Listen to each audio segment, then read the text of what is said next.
Hey everybody, Michelle with Michelle's Frugal Living here. Thanks for watching my videos. And today I'm going to talk about how to spend your Plenti Points at Rite Aid, how that looks when you're at the cash register, and then just in general what the Plenti Points are and how to get them at Rite Aid. Okay, so Plenti is only about a month old. Well, it's just over a month old program so far. But once you get your Plenti card, you'll see that there are lots of places that you can earn Plenti Points from, not just at Rite Aid. And right now, you can spend your points at ExxonMobil gas stations, at Macy's, and at Rite Aid. So those three places. I think they are going to have other offers on Plenti's website, like maybe to buy gift cards and stuff like that with your points, but I'm not sure any of that's in effect yet. So you can earn Plenti Points in a lot of places. You can just check out the Plenti.com website for that. So at Rite Aid, in order to earn points at Rite Aid, each week they have specific items that will give you points back when you buy those specific items. And they also have monthly deals. Okay, so you need to check the ad and buy those things. And once you get some points, okay, 1 point is equal to 1 penny at Rite Aid. Okay, other places the conversion can be different in how much they're worth, but at Rite Aid, it's one point equals 1 penny.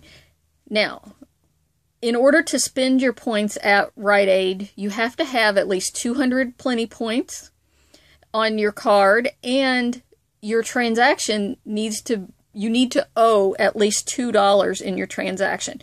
200 points equals $2, and that's the minimum amount that you can spend. Okay, so keep that in mind. And yeah, because if you only owe $1, and let's say you have 200 points, it won't let you pay the dollar. Okay, it has to be at least $2 that you owe. All right, the standard exclusions apply when it comes to what you can pay for with your Plenti Points. Alcohol, tobacco products, newspapers. Some states, dairy products are not allowed to pay for with stuff like this. Prescription drugs. So keep that in mind. I think if you buy, although I have not tried it myself, let's say you wanted to buy some beer, and so you pay for part of the transaction with Plenti Points, but then the beer portion of the transaction you would have to pay with cash or credit card, whatever. Okay, the points will pay for tax.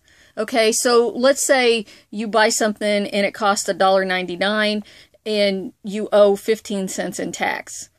So that totals up to $2.14. And if you have 214 points, it'll pay that whole amount. Okay, it does odd number amounts. So unlike the old program, when you had an up reward that was $10, you had to spend all $10 of it at one time.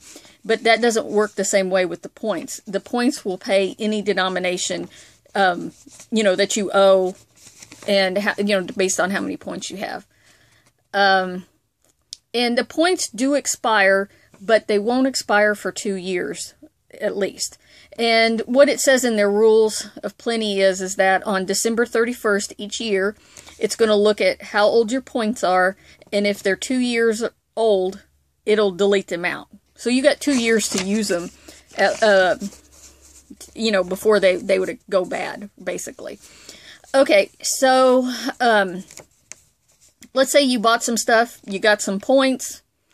You have to wait until 6 o'clock a.m. the next day at Rite Aid before you can spend the points. I think at Macy's you can spend the points right away, but I haven't tried that.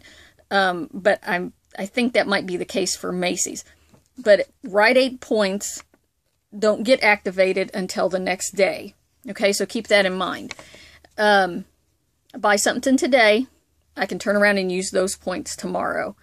If I have, let's say I have 400 points, and I went to one Rite Aid store and I spent 200 points, $2, and I used $2 worth of those points. I still have 200 points that are available today to use. I could turn around and, you know, go to another store, use them at that same store on a second transaction. So as long as they're valid that day, they're at least a day old, basically, to use them. Let's see. And okay, so like when you're ready to use your points and you're going to buy something, what happens is they scan your card, they scan all the stuff you're buying. If you're using coupons, they scan the coupons.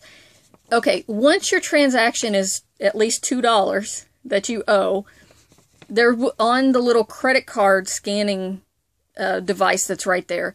On the screen, a little button will show up and it says use Plenti Points. And so wait until they finish scanning everything, including the coupons. I've seen a report, somebody had trouble because they pushed the button in the middle of the transaction and it messed up everything. So when everything is done scanned and you're ready to pay, you touch the button that says use Plenti Points. Then another screen comes up and it says how much your transaction is. And on the little screen, it tells you how many points you have available and how much you owe before you hit the use Plenti Points. So you can see. Now, when you go to the next screen, you can cancel cancel using the points. You can change the amount. Let's say you have $20 in points and your transaction you owe $15. Let's say you only want to use $10 of those points. You can choose to change the dollar amount that you're going to use, the middle button. And then I haven't ever done that, but so I don't know what it looks like on the next screen, but then I'm sure it just asks you to enter the amount you want to use. But I always pick the green button, use everything that I can. And so sometimes I still owed some money. Okay, so let's say I might owe $1.75. So it'll use all the points I have and, zero out my balance of points. And then it prompts the cashier to tell me that I owe like $1.75 more. And then I can pay for that with credit card, I can pay cash, a gift card, whatever. So basically that's how it happens. And then it'll print. The first time you use your card, it won't have your points or anything listed on the receipt. But then the second time you use the card, it'll start listing on your receipt how many points you've used in that transaction, how many points you earned in the transaction, and then how many points you still have available that day to use, okay? So it's fairly easy, and just, once you've done it one time, it's really not that big of a deal. Yeah, so I think that covers all the points that I had. Yeah, if you had some extra points left over, like I said before, you could turn around and do another transaction and use the ones that you already had. But the ones you just earned, you have to wait until the next day to use them. Okay? That's all for now. Talk to you guys later.